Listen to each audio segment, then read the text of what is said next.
এখন আমরা কি করব, আমাদের যে লাইভ স্টক তার মানে হচ্ছে যে আমার কি কি গবাদি পশু আছে সেগুলো কিন্তু আমরা এখানে সিলেক্ট করে নেব। এবং দেখেন এখানে ড্রপ ডাউনে কিন্তু আপনারা চাইলে সিলেক্ট করে নিতে পারেন কি ধরনের লাইভ স্টক এবং কোয়ান্টিটি কি পরিমাণে আছে, এবং ইস্টিমেটেড কস্ট অথবা মার্কেট ভ্যালু, তার মানে আপনি যদি একটি হাঁস নির্বাচন করেন তার আনুমানিক একটি মার্কেট দর মানে বাজার দর কত হতে পারে সেটা কিন্তু আমাদেরকে এখানে দিয়ে আসতে হবে। আমি একটা তথ্য জাস্ট সংরক্ষণ করে আপনাদের বোঝার সাথে একটা গরু দিলাম, আমার একটাই গরু আছে, সেটা 25,000 টাকা দিলাম। দেখেন এটা যখন আমি তথ্যটা দিব, দেখেন আমার এখানে কিন্তু নিচে total live stock estimated cost, তার মানে আমার আমার টোটাল কি পরিমাণ গবাদি পশু আছে, কত ভ্যালু মানে মোট কথা তার বাজার দর কত, এটা কিন্তু এখানে চলে এসেছে। আপনার যদি আরও কোনো গবাদি পশু থাকে সেক্ষেত্রে অ্যাড মোডে গিয়ে কিন্তু আপনারা সেই তথ্য দিতে পারবেন, এবং সেক্ষেত্রেও কি টোটালটা কিন্তু আপনার পরিবর্তন হয়ে যাবে। এরপর হচ্ছে অ্যাসেট, মানে আমার কি পরিমাণ সম্পত্তি আছে, সেক্ষেত্রেও দেখেন এই অ্যাসেটের কী ধরনের টাইপ, সেই টাইপটা আপনারা দেবেন কী ধরনের সম্পত্তিটা আপনার, তারপর সেটা কোয়ান্টিটি এবং এস্টিমেটেড কস্ট, তার মানে তার বাজার দর, মানে গবাদি পশুর মতোই। এরপর দেখেন হচ্ছে আনমুভেবল অ্যাসেট, তার মানে যেসব অ্যাসেটগুলোকে আপনারা সরাতে পারবেন না, মানে যেগুলো মুভ করানো যায় না। সো এখানেও দেখেন আপনারা ওই ক্যাটাগরিটা দিতে পারেন। এখানে যেমন বেশ কিছু ক্যাটাগরি আছে, যেমন গাছ, কাঠের গাছ, ফলের গাছ, তারপর বাগান, সবজি বাগান, ওষুধি গাছের বাগান, সবজি বাগান, সেই জিনিসগুলো দিবেন। এবং অ্যানুয়াল রিটার্ন, তার মানে এখান থেকে আপনার বার্ষিক কি পরিমাণ আয় আসে সেই তথ্যটা কিন্তু দিতে হবে। এবং এটাও আগের বারের মতো আপনি যখন এখানে অ্যামাউন্টটা দিবেন আপনার কিন্তু নিচে টোটাল একটি যোগফল দেখাবে। এরপর হচ্ছে এনার্জি ইউজ, মানে আপনার বসত বাড়িতে কী পরিমাণ শক্তির ব্যবহার করা হয় সেটা কিন্তু আপনাকে দিতে হবে। যেমন যদি আপনাদের সোলার প্যানেল থাকে বা এলপিজি থাকে, যাই থাকুক, বা আপনার এখানে দেখেন বেশ কিছু ড্রপডাউনের তথ্য আছে সেই অনুযায়ী দিবেন, এবং কি পরিমাণ আপনারা সেটা ব্যবহার করেন সেই পার্সেন্টেজটা আপনারা দিবেন। ঠিক আছে, যেমন যদি ধরেন আপনার বায়োগ্যাস মাসে 10% ইউজ করেন, বা কথার কথা হচ্ছে যে আপনাদের টোটাল যে ধরেন আপনাদের এই বায়োগ্যাস প্ল্যান্টটা ধরেন আপনাদের 20টা বাড়ির সাথে আছে, তো এখানে ধরেন আপনি হয়তো 10% ব্যবহার করেন, সো এই তথ্যটা আপনার একটা আনুমানিক তথ্য এখানে আপনারা দিয়ে নেবেন, যেহেতু আপনার এই পার্সেন্টেজটা সবসময় অ্যাকুরেট নাও বলতে পারেন। আচ্ছা, তো গেল, এটা হচ্ছে আমার 3 নাম্বার অপশন গেল। তো 3 নাম্বার অপশনে কিন্তু দেখেন অনেক তথ্য আছে যেগুলো কিন্তু আমাদেরকে দিয়ে আসতে হবে। এরপর দেখেন সেটা হচ্ছে কি, পরে যেটা আছে সেটা হচ্ছে access to resource and service. Access to resource and service মানে হচ্ছে কি আপনার, মানে আপনার যে মৌলিক সুবিধাগুলো সেগুলো আপনি কি পরিমাণ পাচ্ছেন সেগুলো কিন্তু এখানে একটা সার্ভে ফর্ম, মানে আপনার একটা সার্ভের যে একটা তথ্য কিন্তু এখানে দিতে হবে। আপনারা যারা বেনিফিশিয়ারি আছেন তারা আপনারা জানেন যে আপনাদের যখন তথ্য নেওয়া হয় তখন কিন্তু আপনাদের বাড়ি বাড়িতে গিয়ে বেশ কিছু তথ্য নেওয়া হয়েছিল, যে আপনাদের অনেক তথ্য, এই জিনিসটাই সেম আপনারা আপনারা যেভাবে বেনিফিশিয়ারি হয়েছিলেন, আপনারা যখন নতুন বেনিফিশিয়ারি তৈরি করবেন তখন সেম প্রসেসেই করবেন। তো এখানে দেখেন বেশ কিছু তথ্য, বেশ কিছু ফর্মে বেশ কিছু তথ্য দেওয়ার সুযোগ আছে, আপনারা সেটা দিয়ে নেবেন। এবং এখানে যেগুলো স্টার মার্ক অবশ্যই সেগুলোকে আপনাদের ফিল আপ করে আসতে হবে। তারপর দেখেন ক্রস কাটিং ইস্যু সেম, এখানে যেসব তথ্যগুলো হচ্ছে আপনাকে দিতে হবে সেগুলো হচ্ছে আপনারা অবশ্যই মানে যেগুলো স্টার মার্ক অবশ্যই সেগুলো দিয়ে আসতে হবে, এবং যেগুলো আপনার স্টার মার্ক না সেগুলো আপনি চাইলে না নাও দিতে পারেন। এগুলো কিছুই না, এগুলো হচ্ছে আপনাদের বিভিন্ন সার্ভের, মানে একজন বেনিফিশিয়ারি কি কি পরিমাণ সুযোগ সুবিধা পাচ্ছেন, তারপর তার রেমিটেন্স আসছে কিনা, বা আর্থসামাজিকভাবে কতটুকু স্বাবলম্বী, এরকম বিভিন্ন তথ্য হচ্ছে আপনাদেরকে এই বেনিফিশিয়ারি তৈরি করার সময় দিতে হবে। তো আপনারা যখন এখানে দেখেন বেশ কিছু ফর্ম আছে, প্রায় 11টা ফর্ম আছে, এই 11টা ফর্মের তথ্য কিন্তু আপনাদেরকে একে একে দিয়ে আসতে হবে, না দিলে কিন্তু আপনাদের সিস্টেম এই তথ্য সংরক্ষণ করতে দিবে না। এরপর দেখেন যে বিষয়টা আপনাদের এখানে একটু লক্ষণীয় বিষয়, সেটা হচ্ছে যে আমরা যে বিভিন্ন তথ্যগুলো দিলাম তার কিন্তু একটা সারসংক্ষেপ বা একটা সামারি যদি বলি, সেটা কিন্তু আমার এখানে নিচে শো করতেছে। কীরকম শো করতেছে, যেমন আমার কি পরিমাণ জমি আছেন তার কিন্তু একটা টোটাল যোগফল দেখাচ্ছে। তারপর হচ্ছে আমার গবাদি পশু কি পরিমাণ আছে এবং তার মার্কেট ভ্যালু, পরিমাণটা না মার্কেট ভ্যালুটা কত, তার একটা যোগফল দেখাচ্ছেন। তো এখানে দেখেন বিভিন্ন আমরা যে ফর্মগুলো ফিল আপ করে এসেছি তার একটা টোটাল সার সংক্ষেপ কিন্তু আমাকে এখানে দেখাবে, এবং আমি যখন সাবমিট বাটনে ক্লিক করব আমার তথ্যটা কিন্তু সংরক্ষণ হবে, এবং সংরক্ষণ হয়ে কোথায় চলে যাবে, আমার ল্যান্ডিং পেজে চলে যাবে।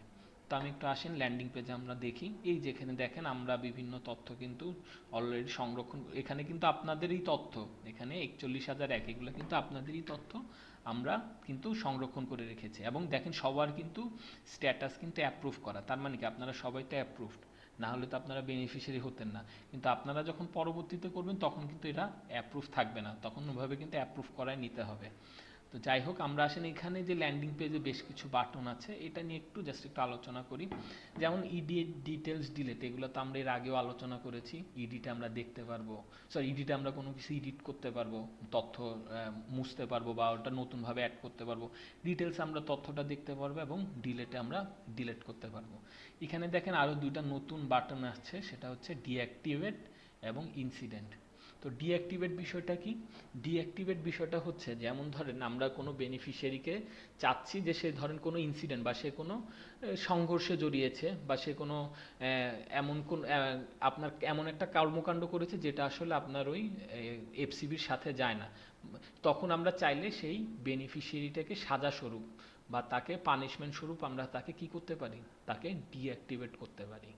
ঠিক আছে, ডিঅ্যাক্টিভেট করলে সে কিন্তু একজন বেনিফিশিয়ারি যে সকল সুযোগ সুবিধা পায়, যেমন ধরেন আপনার এলডিএফ লোন বা হচ্ছে আপনার নিজস্ব ইন্টারনাল আভ্যন্তরীণ লোন বা বিভিন্ন কমিটিতে সংরক্ষণ, এগুলা কিন্তু সে করতে পারবে না। সো আমরা চাইলে একজন বেনিফিশিয়ারিকে ডিঅ্যাক্টিভেট করতে পারি কখন, তার নামে যদি কোনো অভিযোগ আসে।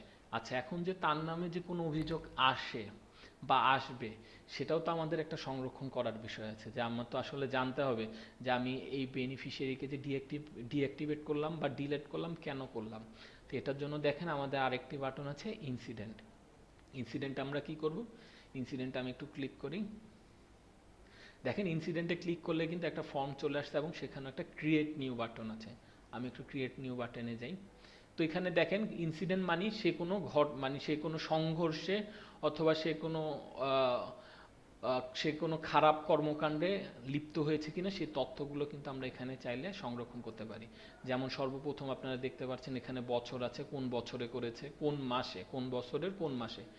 ইনসিডেন্ট মানে সে কি করেছিল, হয়তো সে হয়তো গাছ কেটেছিল, বনের গাছ কেটে বিক্রি করেছিল, অথবা সে হয়তো সংঘর্ষে জড়িয়েছিল, এখানে আমরা কিন্তু সেই তথ্যটা দিতে পারি। অথবা সে এমনও হতে পারে যে একজন বেনিফিশিয়ারি সে অ্যাক্সিডেন্ট করে মারা গেছে, মানে সে একটা, অথবা সে হয়তো ক্ষতিগ্রস্ত, মানে সে টহল করতে গিয়ে হয়েছে, সেই ইনসিডেন্টগুলো দিব।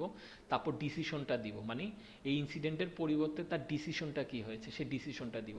যেমন ধরেন সে গাছ কেটেছে, তারপর তাকে মামলা করা হয়েছে, তো এখানে দিব যে তাকে মামলা কেস দেওয়া হয়েছে। অথবা সে যদি অ্যাক্সিডেন্ট করে লিখলাম যে সে প্রোভাইড ফান্ড, তাকে ফান্ড দেওয়া হয়েছে।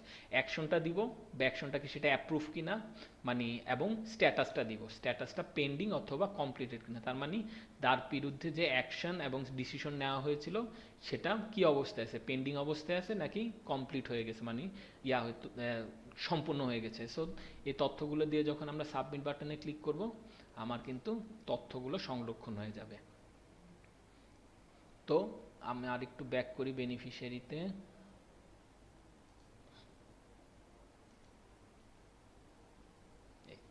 তো এটা হচ্ছে কিন্তু আপনাদের বেনিফিশিয়ারির এই মডিউল বা সাব মেনুতে আপনারা যেসব কাজ করতে পারবেন তার একটি সারসংক্ষেপ। এটা কিন্তু খুব ইম্পর্ট্যান্ট একটা মডিউল। এখানে আপনাদের অবশ্যই যে কাজগুলোই করেন একটু সতর্কতার সহিত এবং ধৈর্য সহকারে করতে হবে। আচ্ছা, এখন আসেন আমরা যে মডিউলটা নিয়ে আলোচনা করব। আপনারা এখন কি হলো, আমরা একটা সিআইপি নির্বাচন করলাম, বেনিফিশিয়ারি নির্বাচন করলাম। এখন কি হবে, আপনারা বেনিফিশিয়ারির মধ্যে কি করতে হবে, আমাদের একটা কমিটি গঠন করব। তো আসেন আসলে আমরা একটা কমিটি গঠন করে দেখি। তো কমিটি গঠন করার জন্য কি করতে হবে, ওই আগের প্রক্রিয়ার মতোই আমাকে কমিউনিটি ফরেস্ট ম্যানেজমেন্টে যেতে হবে। সেখান থেকে কমিটি ম্যানেজমেন্ট নামে একটা মডিউল আছে বা মেনু আছে, সেখানে আমরা যাব। তো দেখেন এখানেও সেম প্রসিডিউর, আমার এখানে ল্যান্ডিং পেজ আছে, এখানে ক্রিয়েট নিউ বাটনে আমি ক্রিয়েট করতে পারবো। তো আমি ক্রিয়েট করি, একটা কমিটি তৈরি করি। তো সর্বপ্রথম যেটা আমাকে ওই আগের মতো করে আসতে হবে যে এই কমিটিটা কোন এফসিবির আন্ডারে, সেই এফসিবির তথ্যটা আমাদেরকে দিতে হবে।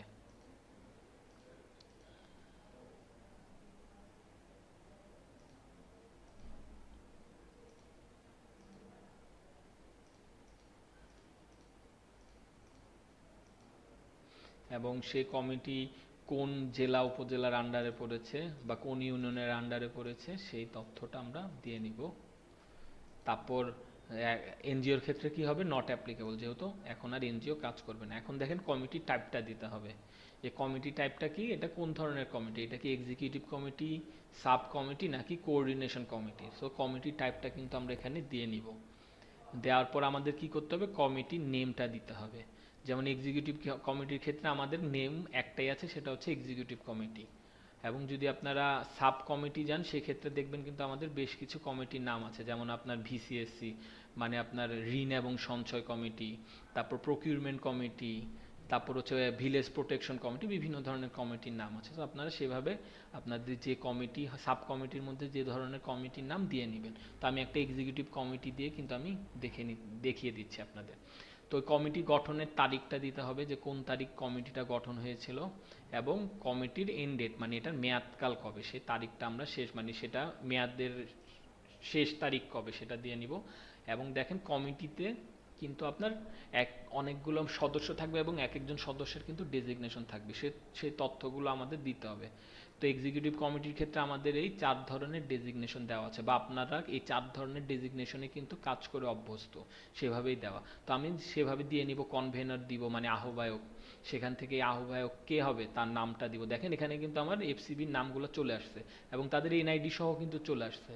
তার মানে কি, ধরেন আপনার আকলিমা হোসেন বা আকলিমা আক্তার যদি 2 জন থাকে তাও কোনো সমস্যা না, আমরা তাকে কোন আকলিমাকে আমি কনভেনার বানাবো যদি তার এনআইডি দিয়েও কিন্তু আমি তাকে আইডেন্টিফাই করতে পারি। এই জন্য কিন্তু পাশে আমাদের এনআইডি নাম্বারটাও দেওয়া আছে। তো আমি ধরেন আক্কাস মিয়াকে কনভেনার বানাইলাম, অ্যাড মেম্বার দিলাম। দেখেন অ্যাড মেম্বার দেওয়ার পর কিন্তু আমার চলে আসছে। এবং আরেকটি মজার বিষয় দেখেন, আপনারা যখন কোনো কমিটি গঠন করবেন এবং সে আমাদের যেমন কমিটির তথ্য অলরেডি সংরক্ষণ করা আছে, এবং ব্যাংকের তথ্য আমি পরবর্তীতে আলোচনা করব ব্যাংক নিয়ে, banking management, bank account management নিয়ে। তো ব্যাংকের তথ্য আমাদের অলরেডি সংরক্ষণ করা আছে বেশ কিছু। দেখেন আমি যখন এই কমিটির নামটা দিয়েছি আমার কিন্তু ব্যাংকের তথ্য অটোমেটিক সিস্টেম নিয়ে নিয়েছে। তো যাই হোক, এরপর কি করব, আমরা আরেকজন কমিটি মেম্বার আরেকজনকে অ্যাড করি, সে তার ডেজিগনেশন দিয়ে হচ্ছে মেম্বার, এবং তাকে একজন মহিলা আমি নির্বাচন করি, মার্জিয়ান বেগম।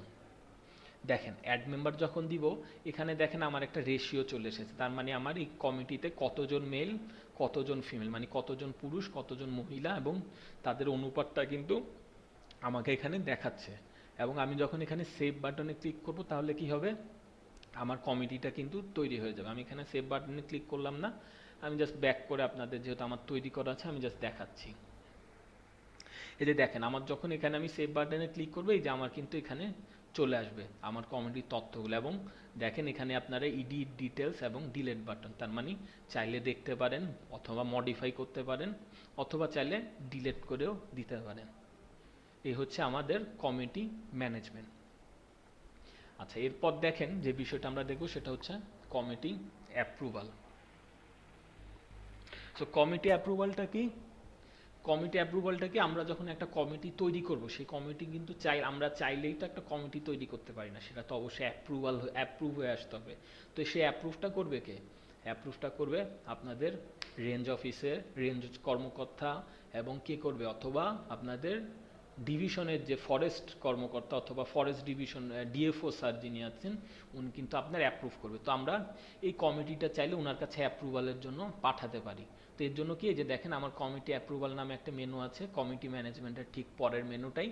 এখান থেকে দেখেন আমার কমিটির নামগুলা, যেসব কমিটি আমি তৈরি করেছি সেসব কমিটির নামগুলা আমি দেখতে পাচ্ছি, এবং চাইলে এখানে ফিল্টার করেও কিন্তু আমরা কমিটির নাম দেখতে পারবো, কমিটির কোন কোন কমিটি আমরা দেখতে পারবো। তো এরপর কি করব, আমরা এখানে অ্যাপ্রুভ এবং রিজেক্ট দুটি বাটন আছে। অ্যাপ্রুভ দিলে সেটা অ্যাপ্রুভের জন্য চলে যাবে, এবং রিজেক্ট দিলে সেই কমিটিটা রিজেক্ট বা বাতিল হবে। আসেন এরপর হচ্ছে আমরা যে মেনুটা দেখব সেটা হচ্ছে মিটিং ম্যানেজমেন্ট। তো আপনারা যারা বেনিফিশিয়ারি আছেন আপনারা কিন্তু প্রায় সময় নিজেদের মধ্যে সভা করে থাকেন। তো এই সবার তথ্যগুলো কিন্তু আপনারা চাইলে আমাদের এই সিস্টেম ডাটাবেস সিস্টেম ম্যানেজমেন্ট সিস্টেমের মাধ্যমে চাইলে সংরক্ষণ করতে পারেন। তো এটার জন্য আমরা কি করব, মিটিং ম্যানেজমেন্ট। আমি আবার প্রসেসটা বলি, আমরা লগ ইন করার পর কোলাবোরেটিভ ফরেস্ট ম্যানেজমেন্ট যে মডিউল, সেই মডিউল থেকে আমরা কোথায় যাব, ক্লিক করলে কিছু মেনু পাওয়া যাবে, সেখান থেকে মিটিং ম্যানেজমেন্ট ম্যানেজমেন্ট, সেই মিটিং ম্যানেজমেন্টে আমি ক্লিক করব।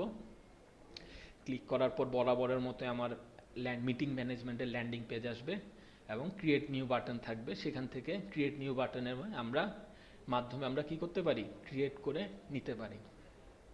তো আসেন আমরা একটা মিটিং ক্রিয়েট করে দেখি। তো মিটিং ক্রিয়েট করার ক্ষেত্রে কি মানে সবার ক্ষেত্রে সেম প্রসিডিউর, আমাকে ফরেস্ট অ্যাডমিনিস্ট্রেটিভ ইউনিট এবং সিভিল অ্যাডমিনিস্ট্রেটিভ ইউনিটের তথ্যগুলো কিন্তু দিয়ে আসতে হবে। তো আমি জাস্ট এখানে র্যান্ডম দেখাই দিই, এখানে জাস্ট আপনাদের বোঝার সুবিধার্থে এগুলো আপনারা আপনাদেরটার মতো করে নেবেন। ওকে, এনজিও তথ্যটা দিয়ে নিব, নট অ্যাপ্লিকেবল।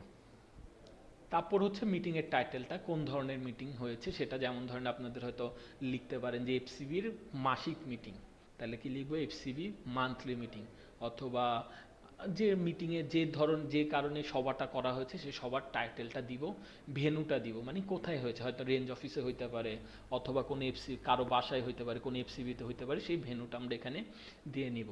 এবং স্টার্ট ডেট দিব, মানে স্টার্ট টাইম, স্টার্ট টাইম মানে কয়টা থেকে কয়টা পর্যন্ত আমার মিটিংটা হয়েছিল সেটা দিব, এবং কোন তারিখে মিটিংটা হয়েছিল সেটা দিব। এবং দেখেন এখানে মিটিংয়ের ধরন আছে, তার মানে মিটিংটা কি আপনার মান্থলি মিটিং ছিল, মানে মাসিক যে মিটিংটা করেন সেটা, নাকি অর্ধবার্ষিক মানে 6 মাসে আপনারা একটা মিটিং করেন সেটা সেটা আপনারা সিলেক্ট করে নেবেন। এবং এখানে দেখেন দুইটা বাটন আছে, সেটা হচ্ছে আপলোড ফাইল এবং অ্যাড পার্টিসিপেন্ট। আপলোড ফাইল আপনারা কি করতে পারবেন, আপনাদের মিটিংয়ে তো ধরেন বেশ কিছু সিদ্ধান্ত নেওয়া হয় মিটিং করার পর, ওই সিদ্ধান্ত বা রেজুলেশন যেটাকে বলা হয় সেই রেজুলেশনটা আপনারা এখানে আপলোড করতে পারবেন। এবং অ্যাড পার্টিসিপেন্টে কি করতে পারবেন সেটা হচ্ছে মিটিংয়ে কারা কারা অংশগ্রহণ করেছিল তাদের তথ্যগুলো কিন্তু দিতে পারবেন। দেখেন আমি যখন অ্যাড পার্টিসিপেন্ট বাটনে ক্লিক করব, দেখেন আমার এখানে 3টা ট্যাব দেখাচ্ছে বা 3টা অপশন দেখাচ্ছে। একটা হচ্ছে বেনিফিশিয়ারি, আদার বেনিফিশিয়ারি, আদার মেম্বার। বেনিফিশিয়ারি কি আপনারা যেই এফসিবির আন্ডারে মিটিংটা করেছিলেন ওইখান থেকে কারা কারা অংশগ্রহণ করেছিল, এখানে দেখেন সবার নাম দেওয়া আছে ওই এফসিবির। তো আমি এখান থেকে ধরেন যে চাইলে আমি 4 জন 3 জন যে কয়জন অ্যাটেন্ড করেছিল তাদের নাম আমরা সিলেক্ট করে নিব। তো অনেক সময় মিটিংয়ে দেখা যায় অন্য এফসিবি থেকেও সদস্যরা আসে মিটিংয়ে অংশগ্রহণ করতে। তো আমি সেই ক্ষেত্রে তখন কি করবো, যে আদার বেনিফিশিয়ারিতে যাব এবং সে কোন এফসিবির সদস্য সেই এফসিবির নামটা আমরা এখান থেকে সিলেক্ট করে নিব।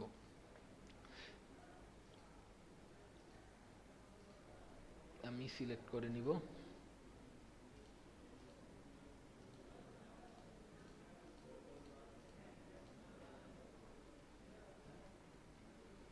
দেখেন এখন যখন আমি সার্চ বাটনে ক্লিক করব, দেখেন আমার এই এফসিবির সকল সদস্যের নাম কিন্তু আমার এখানে চলে আসবে। এবং এখান থেকে যারা যারা আপনার পার্টিসিপেন্ট ছিল, ওই মিটিংয়ে অংশগ্রহণকারী ছিল, তাদেরকে চাইলে আপনি অ্যাড করে নিতে পারেন।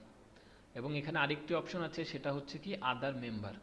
তো আদার মেম্বারে হয় কি, আপনার অনেক সময় দেখা যায় আপনার মিটিংয়ে বাহির থেকে কোনো লোকজন হয়তো থাকতে পারে যারা কিন্তু আপনার বেনিফিশিয়ারি না।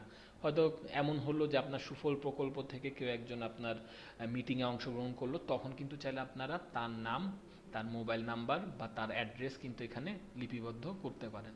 তো দেখেন আমি যখন এগুলো অ্যাড দিব, দেখেন আমরা যেসব পার্টিসিপেন্ট বা যেসব অংশগ্রহণকারীদেরকে অ্যাড দিয়েছিলাম তাদের কিন্তু নাম চলে এসেছে। এবং চাইলে এখান থেকে আপনারা তাদেরকে ডিলেটও করে দিতে পারেন। এবং যখন আমরা সেভ বাটনে ক্লিক করবো এই সকল তথ্য দেওয়ার পর, তখন কি হবে, আমার তথ্যটা সংরক্ষণ হয়ে আমাদেরকে কোথায় নিয়ে যাবে, আমাদেরকে মিটিং ইনফরমেশনের যে ল্যান্ডিং পেজ সেখানে নিয়ে যাবে। এখানেও আমরা 3টি বাটন দেখতে পাচ্ছি, এডিট, ডিটেলস, ডিলেট, যেটা দিয়ে আমরা ডিলেট করতে পারি, ডিটেলসটা দেখতে পারি, অথবা এডিট করতে পারি, মানে কোনো তথ্য নতুনভাবে অ্যাড করতে পারি।